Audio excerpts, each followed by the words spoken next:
ստatuտումների եւ նրա իրավական այն քաղաքացիների իրավական գործունեության սկզբունքների առումով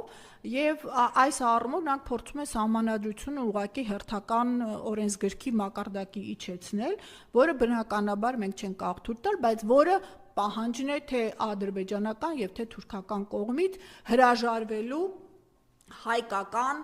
պատմական եւ իրավական որևէ պահանջից, լինի դա միջազգային իրավունքով ամրագրված, թե պատմական իրավունքներով ամրագրված։ Երկրորդը, կներեք, դա գերիների հետ կապված խնդիրն է, որը իրենք երջանկաբար հայտարարեցին, որ տեղ չունի այդ պայմանագրի մեջ,